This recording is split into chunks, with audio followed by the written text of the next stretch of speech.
me the meat and give it to me raw. Raw. It's You pick up your palette knife and then work that into your meat. Give your meat a good old rub.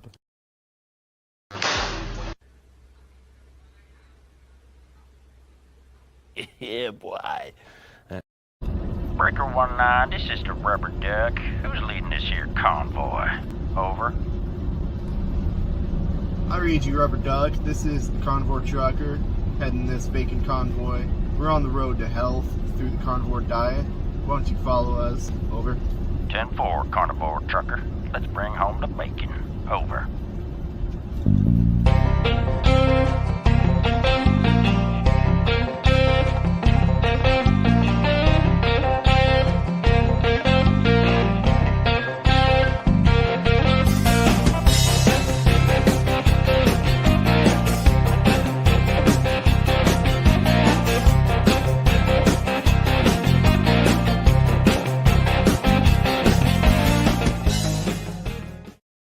Look at that specimen.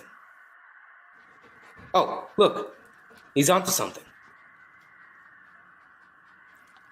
He's found a beautiful, unsuspecting piece of beef. And he pounces. The beef never saw it coming.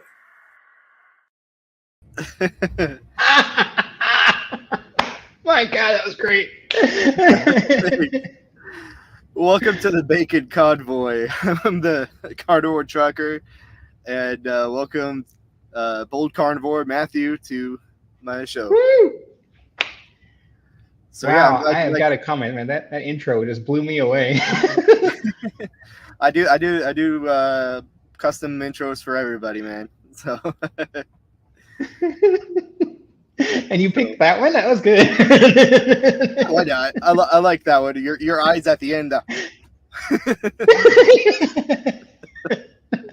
You would be surprised that actually took some forethought. Before we get started, we got Rick Charger Mopar in here. Oh, that was me. Hey, Rick. Bypass Carnivore. Glad y'all are here. Hello. So yeah, should I call you Bold Carnivore or Matthew? Oh, either one's cool with me. I'll be both. Well, how'd you come up with Bold Carnivore? What's the story with that? Oh, that is an awesome question. That's a great question. Well, see, naturally, I'm not really very outgoing, right? Mm-hmm. And, well, the scripture tells us be bold and be courageous and be full of courage. And I believe that that's something that really struck a chord with me, and I adopted it as part of my moniker because I was becoming carnivore and it influenced me to a large degree. But then I look back on that and said, well, the scripture says I ought to be something. And if I'm not being it, then I need to adopt it. And so I attached bold to carnivore, and here we are. That's cool. That's in a way kind of like me, Carnivore Trucker. But also kind of parallels Shaun White's Intentional Carnivore. He got his name from the scripture as well, I do believe. So, but yeah, tell me your story. I saw your first video that you put out where you did those squats, saying like you weren't able to do that that video. But you know, go give me that rundown, but like more detail. Okay, well, starting way back in the day, I have always been a very inflexible person. Now I chalk that up to just natural body positioning and habit, but now I know that's also largely diet related. But and I don't know that makes much sense considering my brother has always been as flexible as a piece of wire, right? But not me. And now I know that that's also a lot to do with emotion and state of mind, which is strange but true. So when I was young, I couldn't do full squats, even though I was in dance and gymnastics and all kinds of other stuff. I just didn't have that flexibility. And so it's impressive to me to be able to do a full ATG squat or a split squat or, even high roundhouse kicks or whatever, because I just didn't have that capacity. And now I have. Having switched to the carnivore diet, my muscles have opened up and relaxed, my joints have opened and relaxed, and I can move a lot better. So that's the basis of that particular opening sequence in that video, is that it's an impressive move to me, and I was hoping that it would encourage some people, because I know most Americans can't really do that, and it's surprising to Asians, because I live here in Indonesia, and they say, we're going to sit like this, or we're going to sit in the floor or stuff. But if you try to get down to the floor and you can't, that's a little bit strange for them, And so that's why I put that on there. Yeah. It's funny how you say how like in Asia they mostly sit on the floor. My mom was born in Okinawa, and I've kind of adopted that kind of Japanese type of thing. Like I have those little floor cushions at my place. I only have like one chair, and that goes to like my writing desk, and that's pretty much it. But yeah, so what about like? Oh well, yeah, we were talking about earlier about the about my hip flexors, and I'm having to do some of those hip exercises just to like kind of open up and loosen up my particularly my right hip, and I think that's I blame that on trucking, because that foot's always on the gas pedal. You know what I mean? Mm-hmm. So it just kind of makes sense that leg gets tense like that, extended. Yeah. But yeah. Rick says, I had a heart attack burger at my friend's barbecue party. Went to 6 patties this time, and wow, am I stuffed. Dude, I had I had I think it was a pound shoulder top round steak before we got on. Wow, that's nice. You're because in Indonesia, I know we're like basically 12 hours away from apart. So yeah, at this time we're 12 hours precise. Yeah. So do you eat breakfast? I often don't eat breakfast. Yeah, neither do I. If I do eat, it's later in the morning, maybe 9 o'clock. Maybe sometimes I hold off till 11 or 12. Just depends on when I have free time. But then also, I don't usually get hunger signals early in the morning. So. Yeah, me neither. Especially just eat some or drink some coffee. But yeah, so we was just talking about that. Yeah, right. So like, what else? What other improvements have you gotten besides more flexibility? Ooh. Yeah, well, that is a big deal. So I always come back to it, because movement is living. If you can move, you're going to be all right. But if you ever stop moving, you have problems. But for that, mobility is the issue for the most part, because my left shoulder was the serious problem, because it was practically dead. And then my elbow had followed on that side. My left wrist and my left hand had gone numb. Now, recently I had some coconut water, and the numbness came back in my hand. So you have to concern myself with what it is I do or don't have. I thought coconut water would be safe enough to give a try that, but then not sure about that. So be careful of what it is you're eating and drinking, guys. Yeah. So that was the main issue, was movement. So that's really what I concern myself with, what's resolved. Apart from that, blasting headaches, I don't really get them anymore. I'm 7 months in now, and for the most part, I don't really get them. I still have a few minor headaches, but it's not like it used to be, because they would put me in the bed for even an entire day, sometimes 2. And my most extreme headache, I actually ended up going to the doctor for. And they said, you know what, you've got a stiff neck. I was like, no. Neck.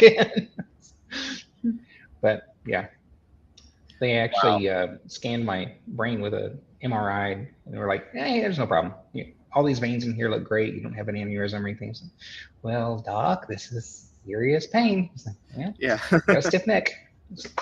What? Stiff neck. I bet they prescribed you some sort of meds, right? No. I didn't take any meds. They didn't actually write out a subscription around here. They were just like, do this more often, and like this. So Asia's a little different than America to some extent. They don't just throw pills at stuff, but it does tend towards that direction. Okay. Yeah, I was about to ask if that had happened in America or Indonesia. No, it was here. Okay. Because my headaches got more explosive when I moved. So I used to have some dull headaches and some minor migraines back home, but when I moved to Indonesia, they became explosive. I wonder what caused that. Well, I really do believe it's diet related. See, I was about to say. yeah, it's here I started eating a ton more carbohydrates than I used to because rice and noodles come with just everything. Yeah. And at the time I still ate standard fare, so just eating whatever was available. And I think that's really what caused it was that my body was getting overloaded for carbs because back home at the time before I moved we had uh, far fewer carbs. We'd do beans and stuff, but we very rarely ate rice, and I had gotten to where I rarely ate bread too, so it wasn't really a big deal. But here, yeah. What's the standard Indonesian diet look like? I'm just curious. Well, the 'Cause, standard I mean, Indonesian, yeah, it's because you wouldn't know, but the standard Indonesian diet is mainly something sort of a plate of rice, and I mean a plate. When I say a plate, yeah, a plate of rice, a small piece of chicken or fish, and perhaps 2 or 3 pieces of tofu. Sometimes they throw an egg or something on the plate, but for the most part, you got rice and or noodles as the main part of the dish. What about the protein? Because like I know in Japan in particular, they consume more pork than anything. The meat usually tends towards fish and chicken. Fish or chicken? Okay. Well, that makes sense. Island countries. Mm. I'm not sure about the geographics of Indonesia, but like, how big is that island that you're on? Oh, it's pretty big. It's Pretty big. Okay. Yeah. Yeah, It's been a while it's not a since I small looked thing. at the. It's been a while since I looked at a map and looked at Indonesia. Yeah, Java Island is massive. It's not a small thing. Oh, you're on Java. All right. That makes sense now. Yeah. When I first So, moved to Indonesia, I had no idea. I didn't know. The one thing I knew about Indonesia was Bali because it's like everybody goes there for surfing and sun and stuff like that. So and I know 2 things about Indonesia. They've got sun and surf, and just Bali is all I ever heard of. So I didn't know. And came here to Java. It's like, wow, this place is not small. and you're originally from Arkansas, right? Yes, sir. That is Uh, right. what town, if you don't mind me asking? No, that's right. Well, originally grew up in Benton, yeah, but my family all lives in mostly Little Rock now. Okay. Yeah, I used to roll through Little Rock all the time. Um, what was that company? Was it Melton? That trucking company, Melton. It's kind of by Smith and Wesson, the Smith and Wesson factory, and then I don't know across. much about Little Rock. Okay.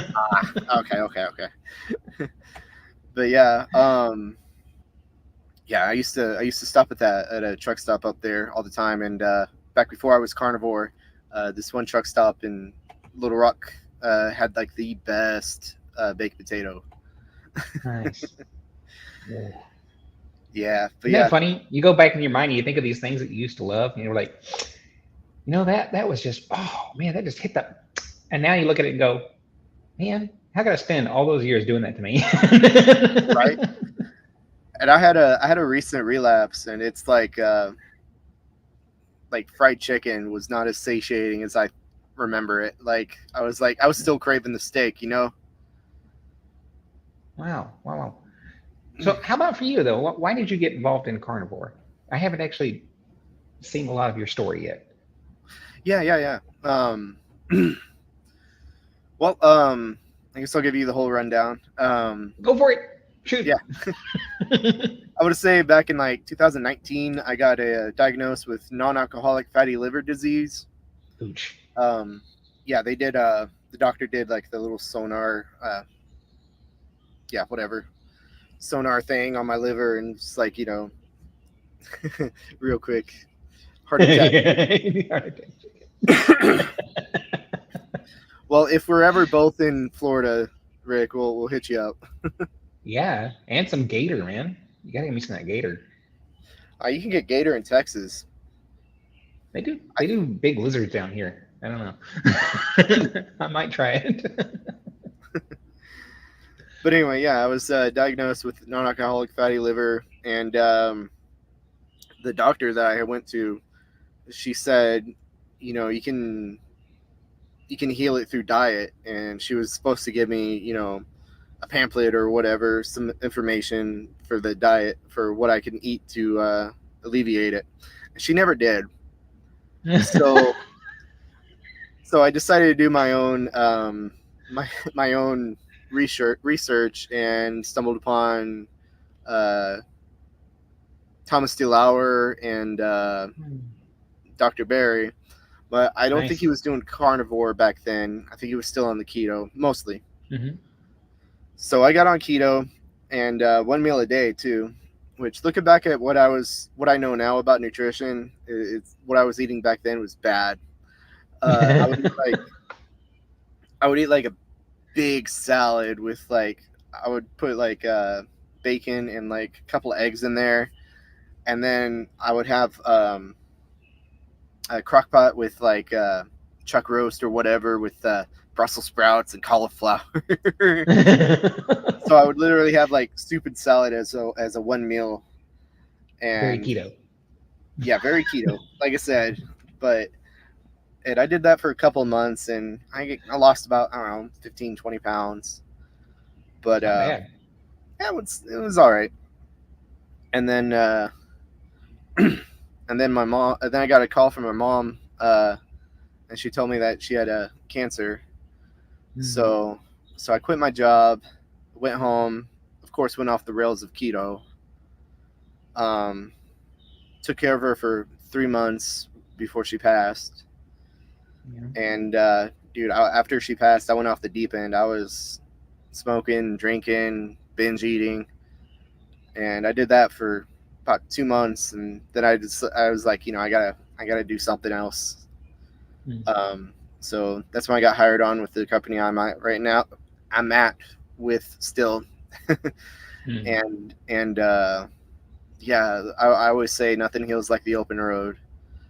Amen. Yeah. So time and distance. It's nice. Oh yeah, and so in 2022, on January 1st, 2022, yeah, thank you. January 1st, 2022, I decided to do my first try at carnivore. I think I was watching a lot of Dr. Barry, Sean Baker, Steak and Butter Gal, and Lily Kane. Ain't she great? Oh, yeah. And so I gave carnivore my first try, and I had quit smoking at the same time. And I did carnivore for a month, and then I went back home and fell off the wagon. A couple months after that, I want to say like March or April of that year, I started smoking again too. Ouch. Yeah, so and then I just lost control again. I think it was definitely grieving still. And by January 1st of this year, I was at my heaviest. I want to say I was afraid to weigh myself when I started this. I want to say I was 260, 250 maybe. And so I quit smoking again January 1st of this year and started carnivore again. And this time it stuck. And I started my channel about 2 or 3 months into my my carnivore journey, and it's been going good. Hiccup, only like one major hiccup recently, and yeah, I've been mostly strictly carnivore. I do have like my dark chocolate handful of strawberries, yogurt, which I prefer skyr, which is Icelandic yogurt. Okay. I'm not And, aware of that one, but yeah, look it up if you could find it. I don't know if you can I find doubt it. it. Yogurt's hard to come by around here. Right. So yeah, that's been my journey so far, and props to the carnivore community. I come live on here every Sunday, and Rick's always here. I just met Bypass Carnivore a couple weeks back. We haven't hooked up yet either, but I already subbed to her channel or his channel. Yeah. I'm not sure who's running the channel on that side. And Dying Breed, how's it going, man? YouTube's favorite American local trucker checking in from Georgia. Nice. I'm in Texas. I'm in Texas right now, Abilene. Nice. Unfortunately. So, Shawn, what was your go-to food for comfort when you were not carnivore?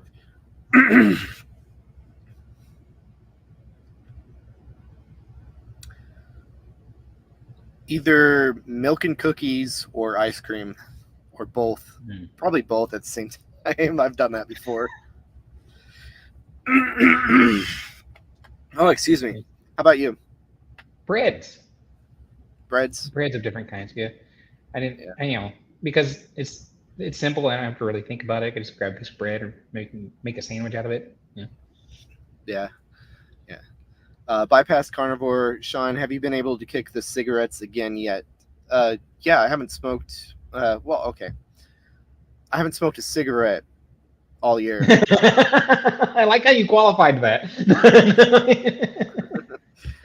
Not the wacky tobacco. It's the pipe tobacco. I've smoked 3 pipes this year.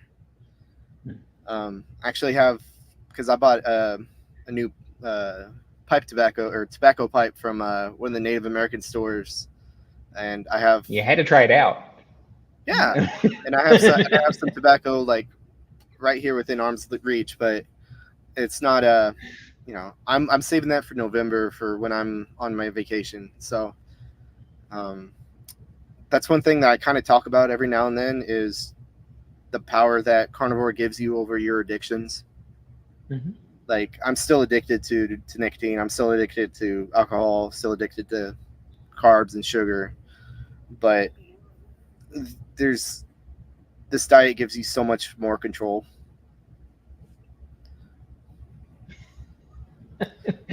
Rick, you grow tobacco, but you never smoke. just like he grows plantains and bananas, and I know he has. I can't remember what all you grow, but you grow some stuff, man. He's got to feed them ducks. Yeah, he's got to feed the ducks duck food. Okay, Bypass Carnivore. I'm still struggling with smoking, which is crazy because I have lung issues. Apparently, I'm still recovering from smoking. One thing I can recommend to you is a book called by Alan Carr, Easy Way to Quit Smoking or Stop Smoking. I had that. It's on Audible. Yeah, it's on Audible, and whenever I had cravings when I first quit smoking, I would play it, while I'm driving, and just kind of drill home the points, even if it'd been like the 10th or 100th time I've listened to that book. I would put it on repeat whenever I get the cravings, and until the cravings went away, I wouldn't quit listening. But yeah, that book has some really impactful stuff. I highly suggest that. If you give me a moment, I can find it on Amazon, and I'll put it in the chat for you. But while he's searching for that, I want to chime in on that too. I used to be a smoker too. Yeah, long time ago now. I haven't touched a cigarette in an awfully long time. So the thing that helped me was making new declarations about cigarettes, yeah, or anything that I want to put down. See, if it's got its hold on me, is it me that's holding on to it? Well, no, right? So we call these things ours. We say my cigarette, yeah. We say my coffee. We say my cake. Yeah, we can flip that script by just changing that word. Say this is not mine. Yeah, you have one in your hand. You puffing on that cigarette, fine, but don't declare it. Don't say this is my cigarette. You put it in your heart. You put it in your mind. Say this is not mine. Every time you take a draw on one, just reiterate that this is not mine, and eventually you're going to want to put it down. Wow, I never thought about it like that. With his book. Oh, by the way, Bypass Carnivore. Make sure that you can click that link. I want to make sure that you got that. But no. Man, he had some really good points on that. It was what hit me the most about his book was the explanation that the nicotine high doesn't relieve your stress. It just relieves the craving, and then kind of makes a feedback loop to where you're only smoking so that way you don't get the okay, cool, thank you, bypass. So you're only smoking to alleviate the withdrawals. That's the only reason you're smoking, and it's causing more stress to your adrenals, to your whole system. And yeah, it's that book had some really kind of, oh god, excuse me. Some really kind of mind-blowing explanations as to why smoking is, what it is. So do you drink? Me personally, no, I don't. No. I have on occasion, but it's not something I do on habit. No. Okay. And since I've been carnivore, I haven't had anything to drink at all. So. Oh wow. No, I've drank while I'm on carnivore. My guess would be whiskey, but I could be wrong. Whiskey, scotch, yeah, bourbon, mead. Mead's not Guinness. bad. Mead, some people don't like the flavor. I find mead to be fairly even. Oh yeah, I love mead. But I only drink when I'm at home, which I'm almost never home. So, Yeah, out on the road, that's probably not the best place for it. Yeah, exactly. But yeah, in November I'm going to the Texas Renaissance Fair, and I'm putting all those addictions, the drinking, the smoking, in the back seat until I get there.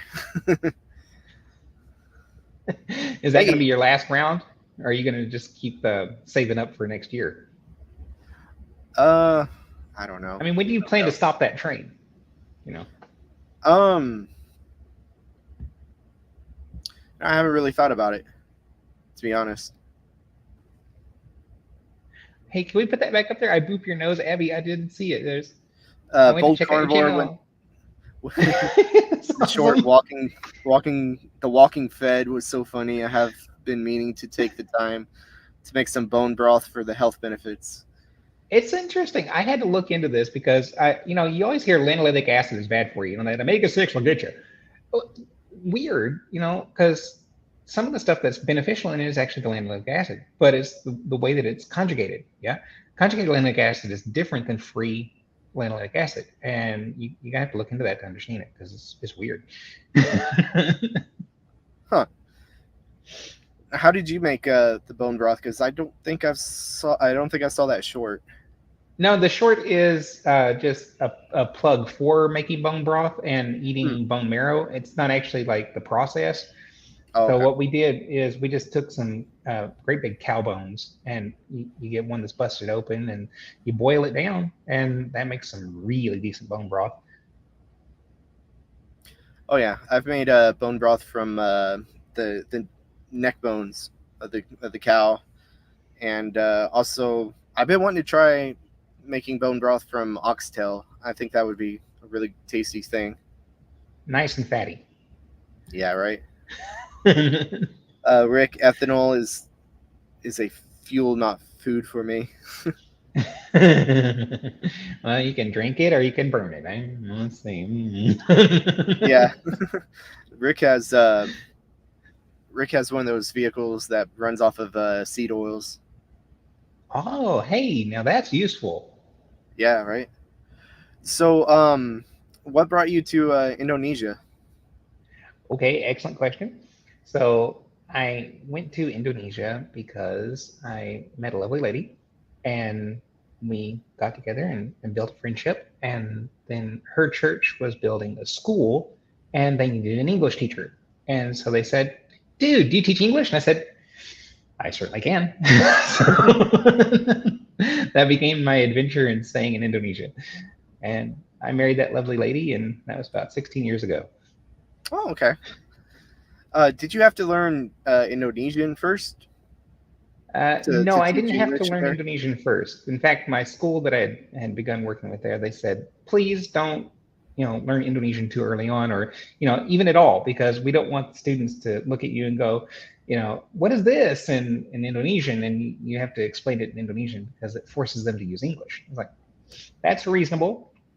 That's That reasonable. makes sense. And so but then my wife and I communicate almost entirely in English anyway, because her English level is fantastic. So it wasn't really necessary as far as daily life goes. But I have put some effort into learning Indonesian. Okay, that's interesting. And congratulations to your marriage. Thank you very much, sir. I Boop Your Nose asks, how often do you usually eat it? I was thinking about making a big batch and then freezing it. I've done It that. freezes well. It freezes very, very well. Yeah, you can freeze it, and over long term, you can use it for months. Yeah.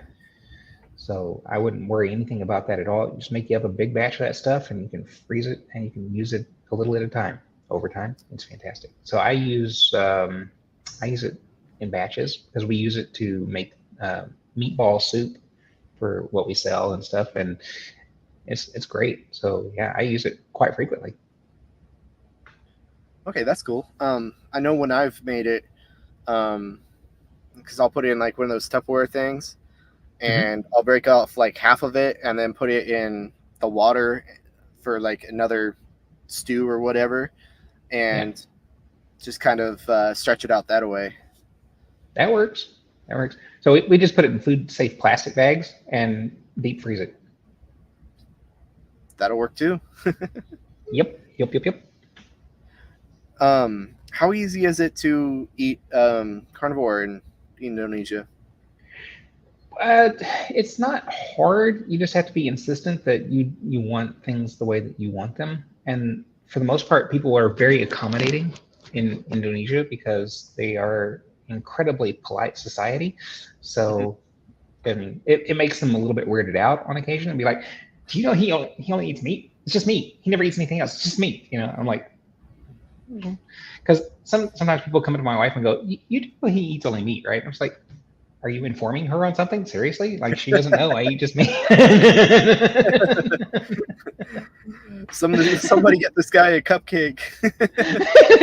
Yeah, he's gonna starve to death if he doesn't eat some carbs, man. Yeah, no, I can relate to that. Like, especially if you go to like Wendy's or whatever, and you order like a triple burger with like no bun or veggies or anything, they look at you weird. They're like, "What? I don't know how to do that on the computer." Can I have a manager? That happens way more than it should. That's why I hardly ever go there anymore. I haven't tried that around here because special orders in Indonesia at a restaurant like that, they don't really have that concept. So you just have to kind of get it the way they're going to serve it up and then take off the stuff you don't want. That makes sense. I mean, you can do that here in America too. So, Yeah, at the sit-down restaurants where you get like you want to go in and you order like fried chicken or something, you can probably get them to not put sauces and stuff on things.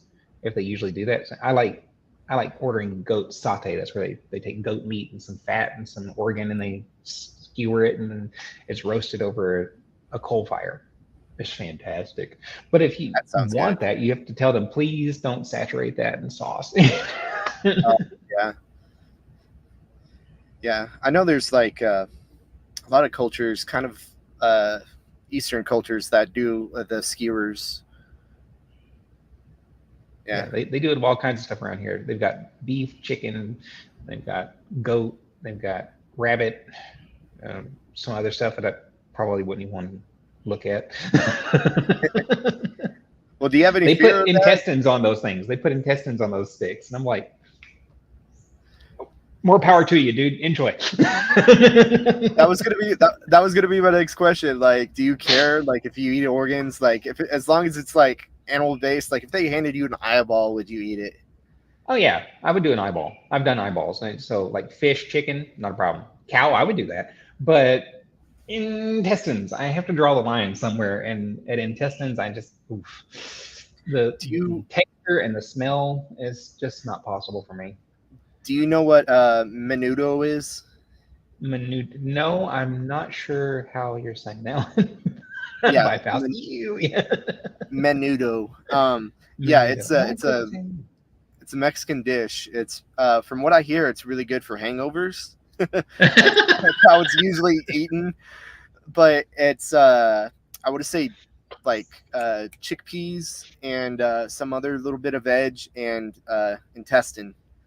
I've had it before, and like it's so weird. Like intestine of what? Like, cow. Oh, okay. Yeah, but like the intestine is like a kind of like a honeycomb text. Like it's weird. Oh, it's so that weird. sounds more like stomach.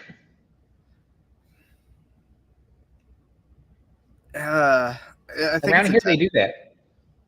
I think it's intestine. They have well, I don't know about cow intestine and what it looks like.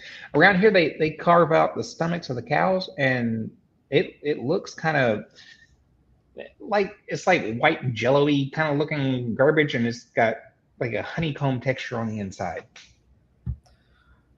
Hold on. I could be wrong because I don't know about what that dish looks like, but around here they do that. They say it's stomach. One second.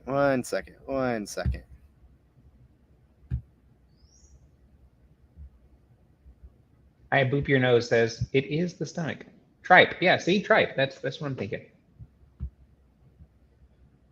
Here's menudo. Well, it looks awful. I'm not gonna try it. Here's a good picture. See that? Yeah, I would say it looks like that texture in it. Yeah, that looks like stomach to me. I could be wrong, but Well, I don't know what cow intestine looks like, so I could be wrong. Well, Abby says it's stomach, so I believe it. Oh. Yeah. And then, of course, Hey, what did I just walk in? We have a live plan too, yeah? Or no, we're gonna do a pre-record, yeah? Nicole, waiting for the day. And then Rick uses intestine to make sausage or osage. I can appreciate that if you're using like certain varieties for sausage. Maybe that's something. Well, no, that's how sausage is like traditionally made, I believe. Try it. Yeah, I think they use sheep intestine though, right? That's what intestine do they use for that? Okay. It includes stomach lining and sometimes beef tongue as well. Have you had beef tongue? I've been wanting to try it.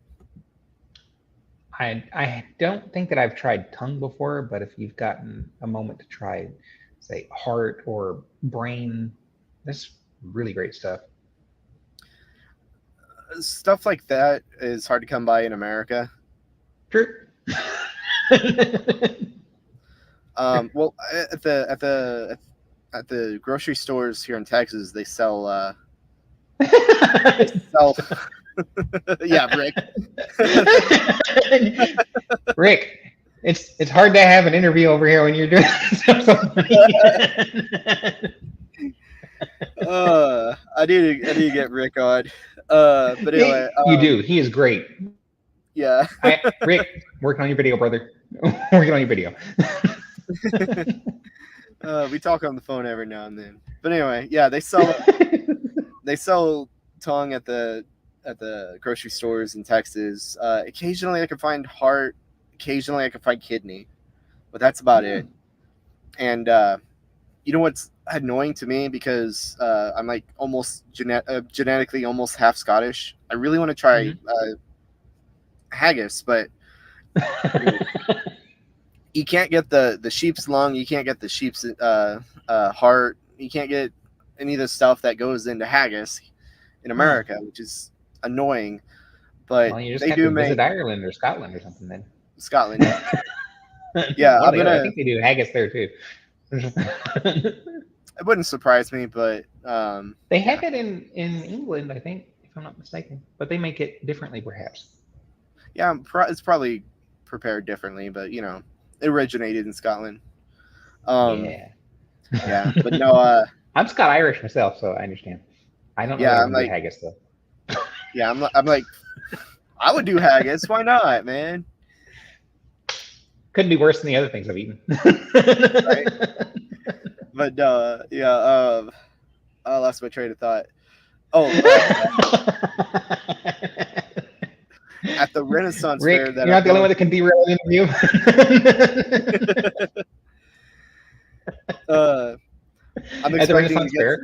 I'm expecting to get some haggis while I'm there. It may not be that could be awesome. haggis, but yeah. Well, it may not be Scottish haggis. I'm gonna make a video on if I can eat carnivore at the Renaissance Fair. If you're drinking a bunch of beer and stuff, I don't know about that. Wow.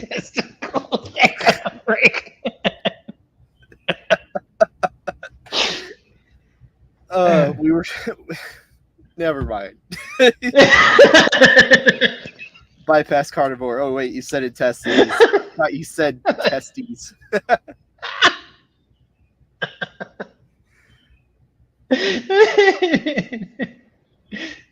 Would you eat testicle?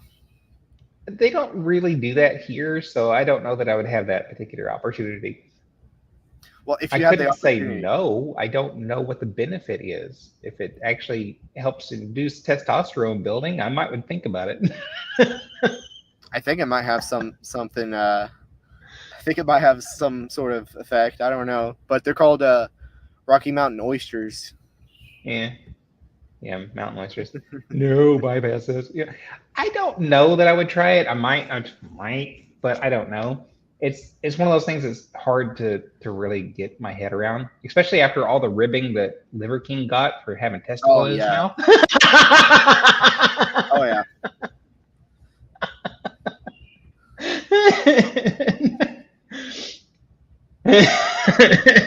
Rick, I can't read that online. I'm not even gonna read that one, Rick.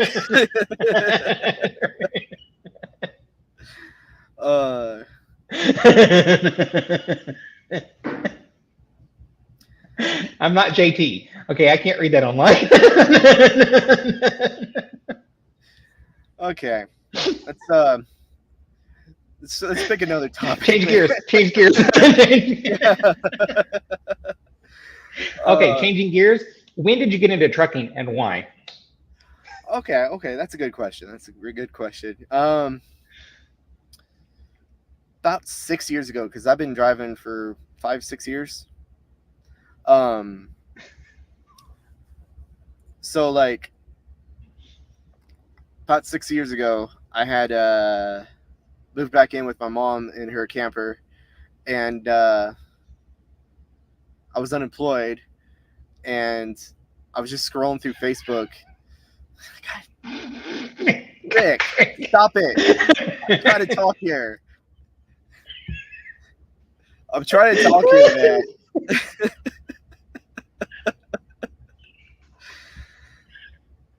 Oh, Jesus, man. He just knows the buttons to push, don't he?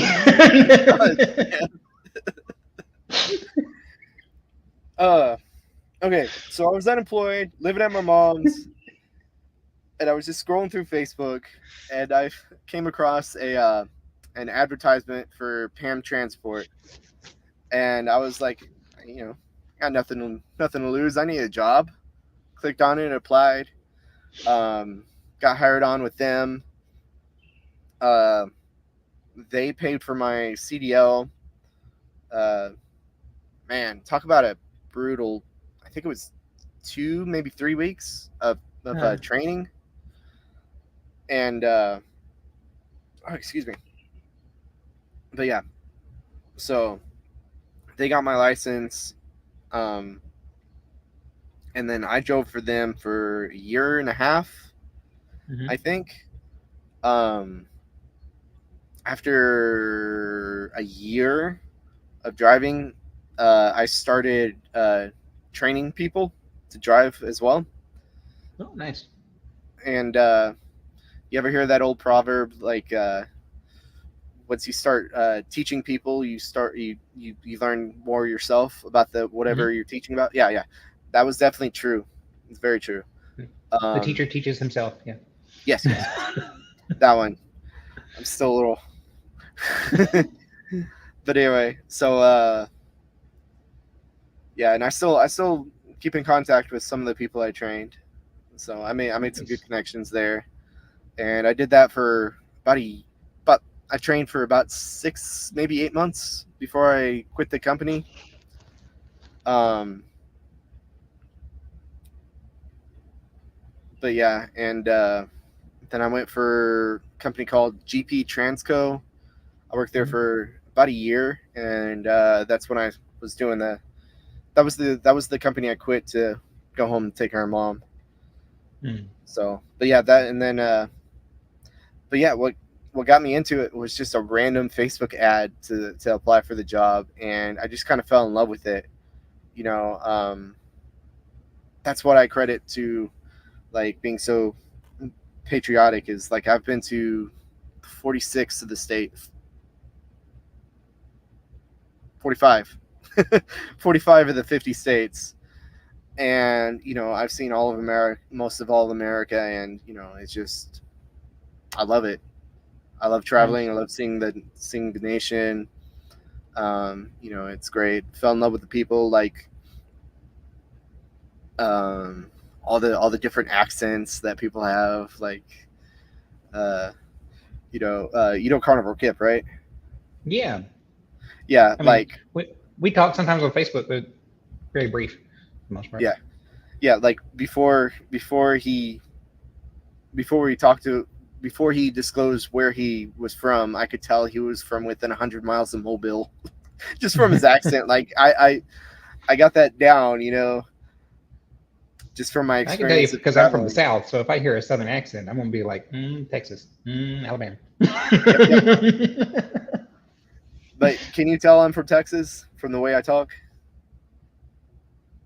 I would have thought somewhere in the South. I don't know that I would have said Texas, but then I've been out of the States for quite some time. Well, you said you've been married for 16 years. Have you been in Indonesia that full 16? Yeah, I haven't been back. Oh, wow. I've only been here. Do you have any plans on going back? Just out of curiosity. I might come back for a vacation or a visit or something, but I don't really have any long-term ideas of moving back to the States. Okay. I don't know if I can go to Florida, maybe, but Rick, you've got to get some Gator ready. He's got to get some what? Gator. Oh, Gator. I heard Gatorade. No, I was like, what? Gator ready. Gator ready. Gotcha. But yeah, would you like go for like one of those like KetoCon or Ketopalooza or KetoCon or anything like that? Yeah, if I had a standing invitation, I might would. Yeah. Okay. Because I'm thinking about going to KetoCon this upcoming one, because I only live like an hour from Austin where it's hosted. Yeah, if it were something that I was just doing for my own thing, I don't know whether the school would be able to go, yeah, we can see letting you off for that one. But if I were an invited guest or a speaker or something, they might could look at the totality of the situation and go, yeah, we could do that. But because Okay. it is like I'm a full-time teacher, so it wouldn't be easy. Yeah. I know I keep comparing Indonesia to Japan, but they're kind of relatively close. Is the work culture in Indonesia like how strict it is in Japan? Like how is it comparative? Oh, very different. Very Very different. Very different. I wouldn't want to say too much on that one because it is just say vastly different. Okay. They do build very quickly though. So other than that, they like building stuff. Well, that's cool. Well, we're on the last 10 minutes. Is there anything else you want to talk about before we start wrapping it up? Like any subjects? Well, I'm just going to say I could see that there was definitely a story about that first place that you worked at. You were talking about the trucking company and how you left there. That was like a bit of a flashback connection there for you. What was going on with that? Yeah, well, I mean, it was just you never forget your first. But like well, with that I know, Rick. Thank you very much for keeping quiet. I see that. But no, with that trucking school, man, I said that was a tough couple of weeks, and yeah, it was. They put you up in a hotel, and then they have a big shuttle bus come and pick up all the students, and I am the type of person that like. I'm very hands-on. I'll learn it quickly, hands-on. So learning to drive comparative to my classmates wasn't as hard. I don't know. I don't want to go that far and like diss my other people, but like the timesheets where you write down your hours that you drive and all this, like there's all this complex stuff. I remember I let one of my friends there that I met, like I let him cheat off of mine because he wasn't getting it. I was just like, here, just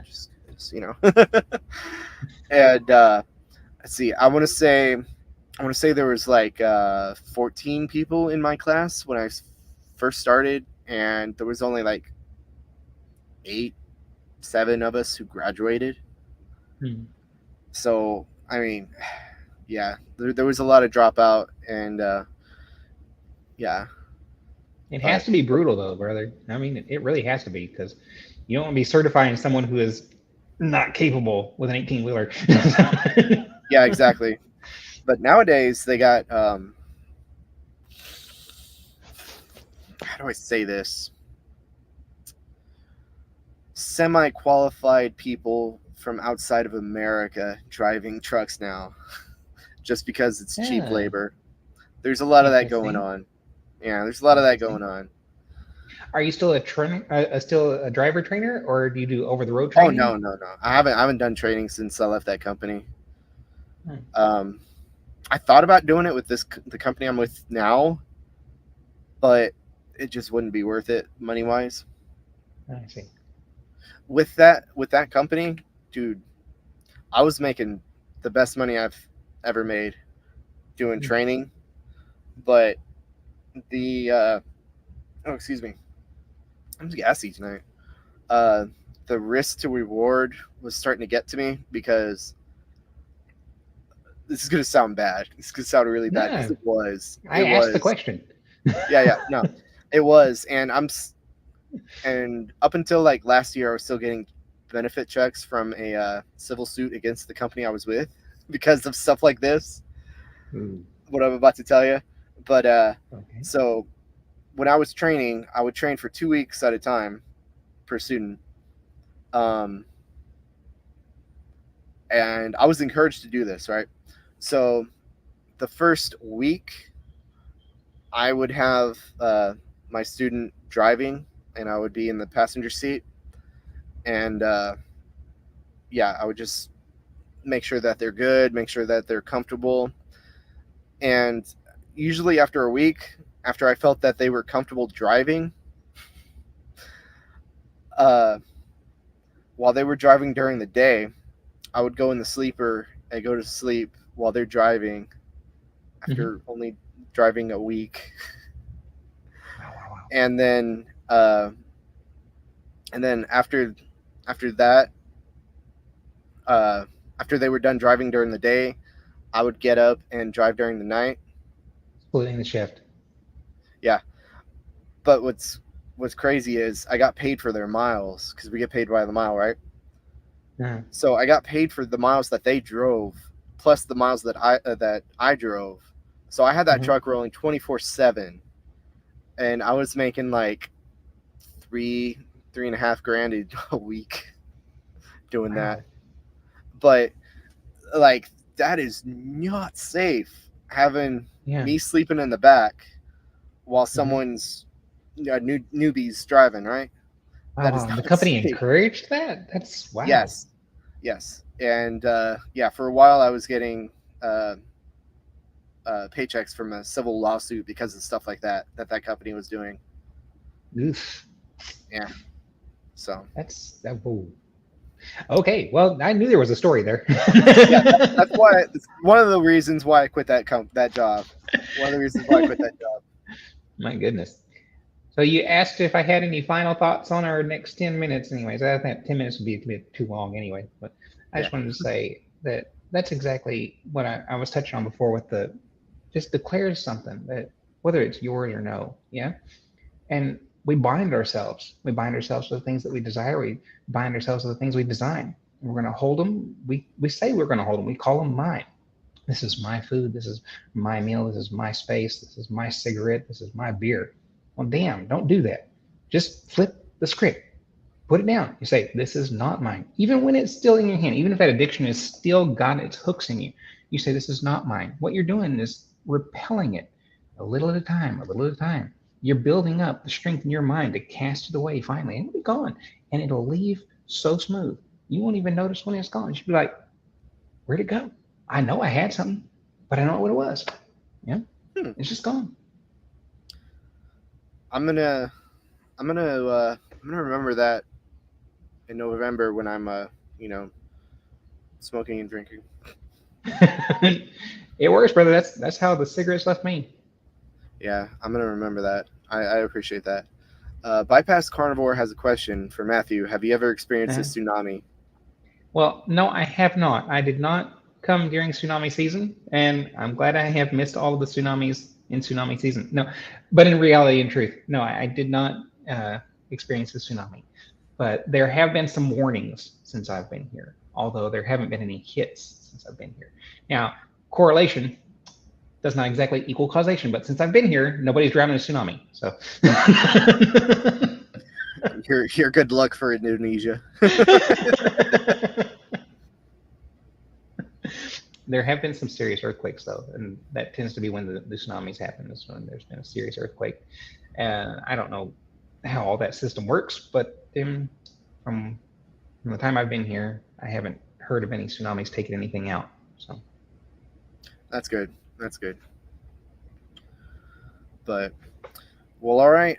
Is there anything you want to shout out? Like, do you have any upcoming videos, live streams? Yes, I do have a live stream coming out soon, but that's in November. I've got a November live stream coming out with Chafee, and then I've got some videos that I'm still working on fixing up. I've got Meeting Wellness in the video. I've got Rick in a video. Awesome, Rick. I've got Bart K coming out. Let's see. What should I say?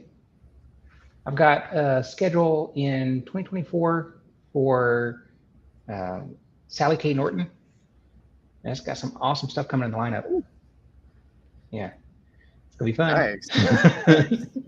Man, I saw your interview with Dr. Chafee. That's awesome, dude.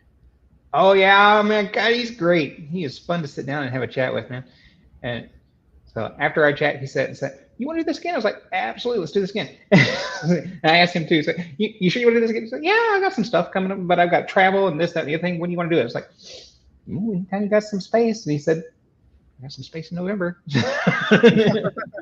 Awesome, man. Dude, I need to hit him up. Shoot him an email. He's most active on email. Okay. Appreciate that. Yeah. So, oh, I forgot. I'm gonna have to put your socials in the description. I'm gonna have to do that. That's awesome. I'm bold carnivore in most everything. Yes. Well, for me, tomorrow at noon Central, I got a Carnivore Backwoods, the Carnivore Roundtable. Yeah. And then next weekend, I have Brian Wick, 6 p.m. Central here on Bacon Convoy. Brian. That's cool. Yeah.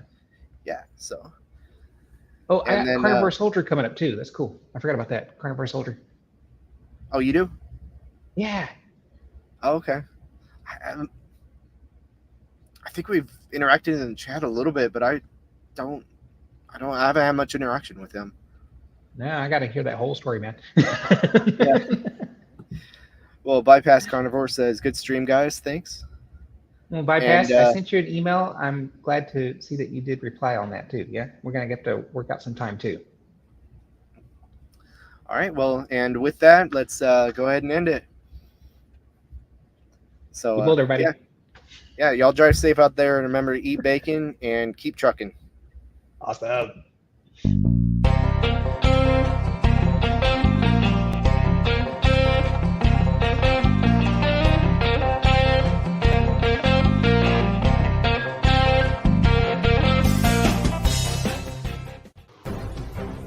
I'm done. I'm fucking done. I am done. Get out!